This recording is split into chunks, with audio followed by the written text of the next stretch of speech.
Friends, आज जो video डाल रहा हूँ वो है फिलिप्स का डबल डेक एक 2-in-1। ये बहुत ही बेहतरीन सेट था। उस टाइम बहुत ही हाई गेन सेट है और बहुत ही ज़ोर से बजता था। इसका वाटेज देखिए 40 वाट PMPO, नॉट 40 वाट PMPO, ठीक है। PMPO का अलग अलग डेफिनेशन है, उसको आप देख लेना नेट में। एक्चुअली 40 वाट बोलने से बहुत बड़ा बात है, लेकिन PMPO लिखा हुआ है, मतलब ये 40 वाट का नहीं है, थोड़ा लो वाट का है। तो इसमें क्या है, हाई स्पीड डबिंग था। हाई स्पीड डबिंग का मतलब है इसका जो 2 कैसेट लगाने का जगह है, इसमें अगर आप ब्लैंक कैसेट एक डाल देंगे और इसमें एक प्ले वाला कैसेट, जो कैसेट आप ड्राप करना चाहते हैं उसको आप डाल के इसमें अगर प्ले करेंगे, प्ले करने का बाद इसको अगर लगा के आप रिकॉर्डिंग दे देंगे, तब क्या होगा, उसमें रिकॉर्डिंग होना शुरू हो जाएगा। ये इसका जो गाना है इसमें ऑटोमेटिक रिकॉर्डिंग होगा और इसका जो रिकॉर्डिंग क्वालिटी होगा वो बहुत ही बढ़िया होगा, बहुत ही एकदम ओरिजिनल रिकॉर्डिंग जैसा ही होता था। तो और हाई स्पीड डबिंग मतलब इसमें जो स्विच, यहाँ में और एक स्विच होता है इस जगह में, तो इसका तो बैक कवर मैंने खोल के रखा है और उसमें लिखा हुआ रहता है हाई स्पीड डबिंग। तो वो हाई स्पीड में अगर स्विच आप दे देंगे तब ये ज़ोर से घूमना शुरू हो जाएगा, बहुत स्पीड में घूमेगा और आधा घंटे का कैसेट आप 5-10 मिनट में आपको रिकॉर्डिंग हो जाता था। तो ये एक बहुत ही अच्छा फैसिलिटी था। जो किसी को अगर ब्लैंक कैसेट है घर में, किसी का अच्छा कैसेट है, तो वो कैसेट में वो एकदम ओरिजिनल रिकॉर्डिंग करने सकता था। तो ये सेट बहुत ही मतलब झंझटिया था, बहुत ही प्रॉब्लमेटिक था सेट, इसके बहुत कुछ ख़राब था। तो इसमें ये सब सेट का जो सबसे बड़ा प्रॉब्लम होता है ये है इसका ये graphic equaliser section and its head matching pre amplifier section. देखिए head matching pre amplifier section में क्या ये दोनों आईसी लगा के रखा है। देखिए ये आईसी ऐसा करके आईसी है, ये आईसी अगर आपको ख़राब हो जाएगा तो सोचिए सेट गया है, और उसको आप पैसा देके भी ठीक नहीं कर पाएंगे, क्योंकि 1 नंबर तो ये ऐसे मिलेगा नहीं, और 2 नंबर अगर मिलेगा भी वो आप लगा नहीं पाएंगे और बहुत ही प्रॉब्लम होता है लगाने में। और इसका जो मेन ऑडियो बोर्ड है, ऑडियो पार्ट है, ये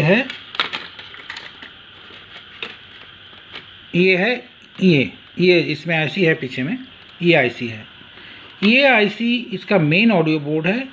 और इसके बाद इसका प्री एम्पलीफायर सेक्शन ये है। देखिए 3 ट्रांजिस्टर से उन लोगों ने प्री एम्पलीफायर बनाया, मतलब इसका मेन ऑडियो सेक्शन इतना टाइप ये जगह में है।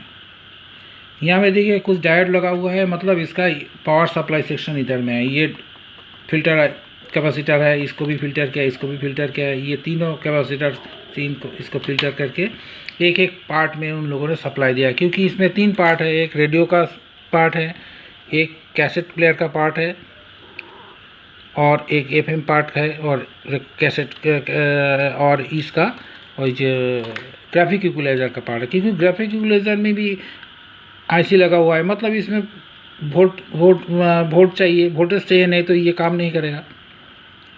अगर नॉर्मल कैसेट प्लेयर में क्या होता है, वॉल्यूम कंट्रोल रहता है, वो उसमें और वोल्टेज का ज़रूरत नहीं है। लेकिन अगर आप ग्राफिक इक्वलाइजर लगा हुआ सेट होगा तो उससे ग्राफिक इक्वलाइजर में भी वोल्ट देना पड़ता है, क्योंकि ग्राफिक इक्वलाइजर ऐसा एक चीज़ है जो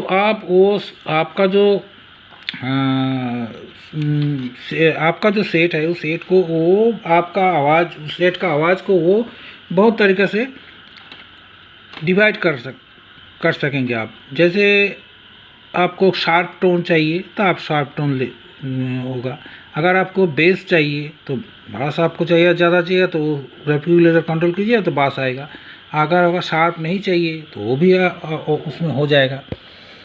तो ये सेट में ऐसा फैसिलिटी था और ये सेट बजता भी अच्छा था। लेकिन इसका वायरिंग डायग्राम इतना फालतू था, क्या बोलूँगा, मतलब ये कंपनी ने ऐसा करके क्यों बनाया था।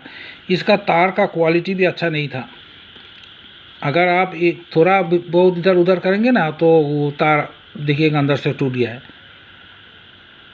तो ये सब सेट रिपेयर करने का टाइम क्या करना पड़ता है, अगर जहाँ से ऐसा करके तार निकाल के आया उसमें आप अच्छा कोई ग्लू डाल के वो तार को इस जगह में फिक्स कर दिए। देखिए मैंने इसमें ग्लू डाल के इसको फिक्स कर दिया है।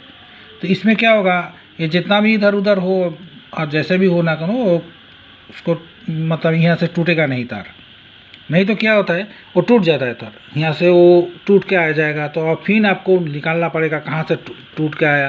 अगर याद नहीं रहेगा तो आप और भी फंस गया अरे कहाँ से निकल गया, अगर आप गलत जगह में लगा दिया तो वो भी सेट ख़राब हो जाएगा।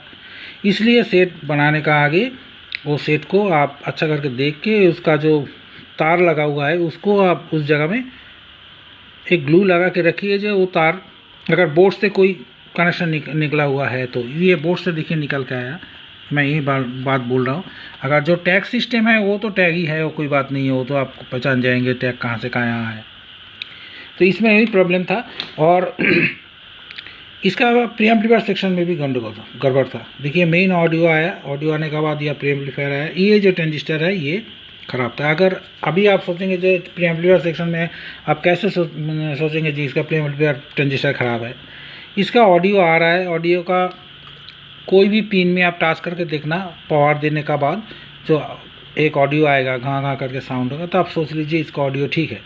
इसके बाद आप वॉल्यूम को ज़्यादा कम कीजिए, तब देखिए जी उसका रेडियो बजता है कि नहीं और कैसेट प्लेयर सेक्शन में ऑडियो जाता है कि नहीं। अगर नहीं गया तब आप सोच लेना जिसका प्रीएम्पलीफायर सेक्शन गड़बड़ है। तो प्रीएम्पलीफायर सेक्शन में आप देख लेंगे जो उसमें क्या क्या पार्ट्स है, रेजिस्टेंस है, कैपेसिटर है, ट्रांजिस्टर है। तो रेजिस्टेंस कैपेसिटर ज़्यादातर ख़राब नहीं होता है, 90% ख़राब होता है और ट्रांजिस्टर ही ख़राब होता है। आप ट्रांजिस्टर को खोल के इसके बाद उसको नाप के देखिए एक एक करके, अगर ठीक है तो लगा दीजिए और अगर ख़राब है तो उसको चेंज कर दीजिए, देखिए कि ऑडियो आ जाएगा।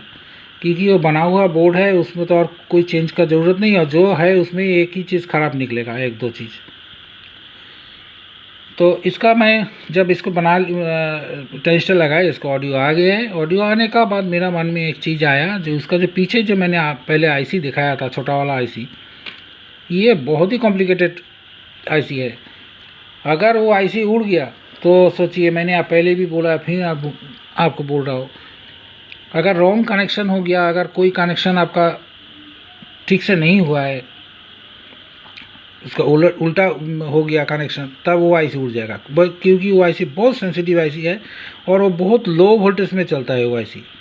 कोई जगह से कोई तरफ से कोई सर्किट से अगर रॉन्ग कनेक्शन हो गया आपका वो आईसी में ज़्यादा वोल्टेज आ जाएगा तो एकदम फ्रिक्शन ऑफ सेकंड में उड़ जाएगा। इसलिए बहुत सावधानी से काम करना पड़ता है।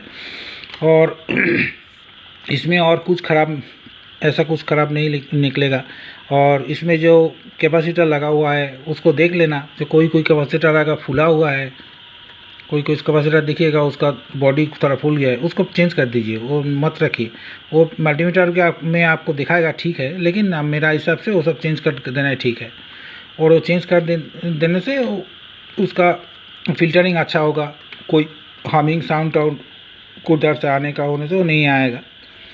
तो ये हो गया आपका audio section, preamplifier section and its head matching preamplifier section. जो आईसी मैंने दिखाया वो हेड मैचिंग प्रीएम्पलीफायर सेक्शन था, ठीक है। तो ये जब आपका रेडी हो जाएगा, अगर रेडियो नहीं बज रहा है तो आप रेडियो बोर्ड में जाइए। ये देखिए रेडियो बोर्ड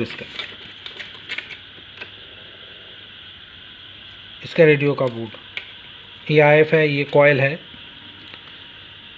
अगर रेडियो बोर्ड ठीक से नहीं बज रहा है तो आप पहले इसका क्या चीज़ देखेंगे, जो इस बोर्ड में जो पावर आया है, क्योंकि इस बोर्ड को चालू करने के लिए वो एक पावर आपको देना पड़ेगा। और ये 9 वोल्ट का सेट है तो इसमें पावर 4.5 वोल्ट या 5 वोल्ट, ऐसा 6 वोल्ट, ऐसा इतना, बस इतना ही, इससे ज़्यादा नहीं देना पड़ता है। क्योंकि इससे देने से इसमें डिस्टॉर्शन आवाज़ आएगा, उसका हार्मिंग होगा, बहुत तरीका का प्रॉब्लम होगा। तो अगर इसका पावर सप्लाई नहीं गया है तो ये सेट काम नहीं करेगा, उसका रेडियो बोर्ड काम ही नहीं करेगा। इसमें भी ऐसा प्रॉब्लम था। ये जो तार लगा हुआ है देख रहे हैं, ये इसका पावर सप्लाई है, ये प्लस माइनस है। आप बोर्ड में जाके यहाँ का जो मेन फिल्टर कैपेसिटर होता है, ये जो बड़ा वाला कैपेसिटर है, ये कैपेसिटर का दोनों पॉइंट में आप मल्टीमीटर से नाप के देखिए जो उसमें वोल्टेज आ रहा है कि नहीं। अगर उसमें वोल्टेज आ रहा है, नहीं आ रहा है, तब आ रहा है तो ठीक है, बोर्ड में वोल्टेज जा रहा है। और नहीं आ रहा है तो आप उसको निकालना पड़ेगा। ये इसमें पावर सप्लाई कहाँ से गया है और कहाँ में लगा हुआ था। आप यहाँ ये बोर्ड से इसका वो सेम वोल्ट आप नाप के देख लीजिए कहाँ में वो ये वोल्टेज दिखा रहा है। आप जब ऐसा कोई बात नहीं है जो यहाँ से ही देना पड़ेगा वहाँ से देना पड़ेगा, ये ओरिजिनल जगह था। आप नाप के देख लीजिए, इस 9 वोल्ट का जगह 6 वोल्ट अगर आ रहा है कोई जगह में तो आप वहाँ से भी दे सकते हैं। देने का बाद ये बोर्ड में देखिए जो कोई बैंड स्विच है कि नहीं। ये जो बैंड स्विच है, ये बैंड स्विच के आप ऐसा क्लिक कीजिए, देखिएगा अगर बोर्ड में कोई साउंड आ रहा है कि नहीं। स्पीकर में खड़त खड़त खड़त ऐसे करके साउंड होगा। अगर ये आ रहा है तब सोचिए जो आपका बोर्ड चालू है लेकिन इसमें और भी कुछ ख़राब हो सकता है। ये जो कैपेसिटर टड़ा हुआ है, बेका हुआ है, मैंने इसको ये करके ये ख़राब था। तो इसका जो मेन ऑडियो आ रहा है ये कैपेसिटर थ्रू ये बोर्ड में आ रहा है। अगर ये कैपेसिटर ही ख़राब होगा तो बोर्ड में कैसे आएगा, नहीं आएगा। इसलिए आप इस कैपेसिटर का जो पॉजिटिव पॉइंट है, पॉजिटिव पॉइंट में आप ट्विज़र से आप अगर पकड़ेंगे तो उसमें घाँ करके साउंड होगा। लेकिन इसका नेगेटिव पॉइंट में आप अगर आप देखेंगे तो उसमें देखिएगा कोई साउंड नहीं आ रहा है। मतलब क्या हुआ जी, इसका ऑडियो ये कैपेसिटर थ्रू नहीं आ रहा है। इसको बाद तो आपको डाउट होगा जी ये कैपेसिटर खराब है, इसको खोलिए, खोल के मापिए, अगर ख़राब होगा तो उसको चेंज कर दीजिए। तो ऐसे ही हुआ मेरे साथ भी, इसको मैंने चेंज कर दिया। चेंज करने के बाद ये बोर्ड में का ऑसिलेशन ऑडियो आ गया। ऑडियो आने के बाद सेट मेरा बजना शुरू हो गया। तो इसमें क्या हुआ, ये बोर्ड में और कुछ नहीं है, देखिए IF और कोई भी कुछ लगा हुआ नहीं है। तो इसका जो कंट्रोलिंग IC है वो IC है वो जो प्रीएम्पलीफायर सेक्शन में मैंने आपको दिखाया था। ये जो प्रीएम्पलीफायर है, ये प्रीएम्पलीफायर ट्रांजिस्टर से ही इसका बोर्ड कंट्रोल हो रहा है। मतलब उन लोगों ने ये प्रीएम्पलीफायर से इसको भी काम कराया, ये प्रीएम्पलीफायर से इसको भी काम कराया। और हेड मैच के लिए उन लोगों ने ये IC दे कर रखा है, अगर अच्छा गेन के लिए। अगर ये प्रीएम्पलीफायर नहीं नहीं लगता तो ये रेडियो नहीं बजेगा, क्योंकि इसका ऑसिलेशन गेन इसका थ्रू ऑडियो सिस्टम में नहीं आएगा। उस टाइम ये दोनों IC काम नहीं करेगा। जो नीचे वाला जो IC है वो काम नहीं करेगा, क्योंकि वो स्विच में ऐसा कनेक्शन है। आप अगर स्विच को इधर से उधर करेंगे तो इसका बोर्ड इधर से काट आउट हो रहा है, इधर में जा रहा है, ये बोर्ड कनेक्शन होके इधर होके यहाँ में आ रहा है। ठीक है, ओके फ्रेंड्स। और इसका मेकानिज़म थोड़ा कॉम्प्लिकेटेड है, ये मैं बाद में कोई भी वीडियो में दिखाऊंगा, क्योंकि फिलिप्स का जितना भी मेकानिज़म है सब इस टाइप का ही है। इसमें 2 डेक लगा हुआ है, देखिए लेकिन एक मोटर है। ये मोटर रिवर्स में भी घूमेगा, सामने तरफ पीछे में भी घूमेगा, तो हाई स्पीड में भी घूमेगा। तो इसमें देखिए 2 फ्लाई व्हील लगा हुआ है। तो इसका जो बेल्ट है, आप बेल्ट को टेंशन देख लीजिए, बेल्ट ठीक है कि नहीं। अगर बेल्ट ढीला लग रहा है तो बेल्ट को आप चेंज कर दीजिए, वही बेहतर होगा। और बेल्ट लगाने का टाइम बहुत ध्यान से लगेगा, क्योंकि ये बेल्ट लगाने का बहुत ही झंझटिया है, क्योंकि उसका पूरा खोलना पड़ता है। इसको पूरा ओपन करके इसके बाद इसका वो करता है। क्योंकि मैंने ये दोनों बेल्ट चेंज किया है, फ्लाई व्हील का जो ये बेल्ट और ये बेल्ट, ये मैं कोई भी वीडियो में आप लोगों को दिखाऊंगा। सिर्फ मेकानिज़म का ऊपर मैं दिखाऊंगा, क्योंकि मैकेनिकल पार्ट बहुत ही आदमी हमको लिख रहा है जो आप मैकेनिकल पार्ट में कुछ नहीं दिखा रहे हैं, दिखाइए। तो मैकेनिकल पार्ट में नेक्स्ट वीडियो में मैं डालूंगा, जो कैसे करके मैकेनिकल पार्ट ठीक करना पड़ता है। कोई पुली ख़राब होने से उसको क्या चेंज करना पड़ेगा, पुली चेंज करना का नहीं, पुली को कैसे रिपेयर करना पड़ता है, क्योंकि कोई पुली है नहीं मिलता है, वो उसको आपको बनाना पड़ेगा, वो भी बन जाता है। तो यही था आज का वीडियो फ्रेंड्स, और अच्छा लगे तो कह दीजिएगा। अगर कोई भी क्वेश्चन है तो आप लोग पूछ सकते हैं। अगर अच्छा लगे तो शेयर कीजिए, और शेयर करने से अच्छा लगेगा, जो हमको भी मेरा जो मेहनत हो रहा है वो भी अच्छा होगा। मैं सोचूंगा जो मेरा मेहनत का फल अच्छा ही हो रहा है। ठीक है, और लाइक दीजिएगा, क्योंकि नेक्स्ट वीडियो अगर लाइक नहीं देंगे तो उसमें नेक्स्ट वीडियो आपको नहीं देगा, नोटिफिकेशन नहीं दिखाएगा जो और वीडियो आया है। ठीक है, ओके, थैंक यू।